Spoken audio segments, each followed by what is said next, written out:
Բռնել Թալանչի Մայրապետյանի ձեռքը, երակա շահ չի նշանակում Թալան, այսպիսի պաստառներով իրացման գոտու բնակիչները շարժվեցին դեպի նախագահի նստավայր։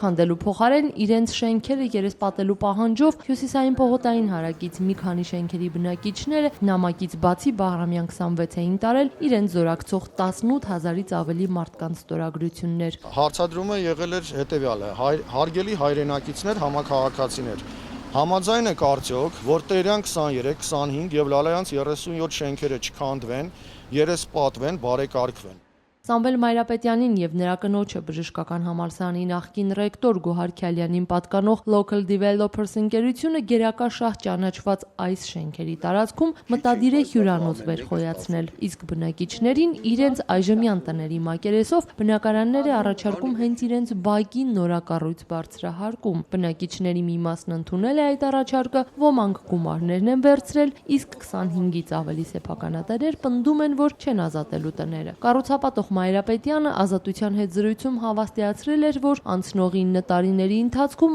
անձամբ բանակցել է գրեթե բոլոր բնակիչների հետ։ Բնականաբար Սամվել Մայրապետյանը այդպես պետք է ասի, մարդիկ են եղել, որ դուրս են եկել, ենթադրենք առաջի կառավարության որոշման ժամանակ, մի մասը երկրորդ, բնականաբար եթե նա պայմանագիր է կնքում, գնում է շփվում արդեն Սամվել Մայրապետյանի հետ։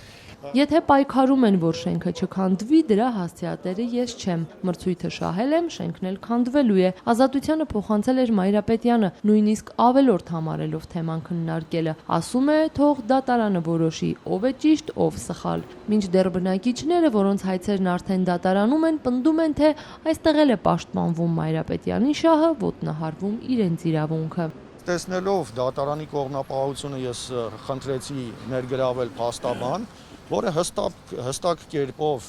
դատավորը մերժեց։ Մեր իրավունքները պաշտպանված չեն եղել։ Մեզ նույնիսկ ես դատի ներկա չեմ եղել։ Ես ծանոթված չեմ եղել։ Հարևանները մեզ տեղյակ պահեցին, մենք գնացինք դատարան եւ դիմում գրեցին, որպեսզի մեզ փաստաբան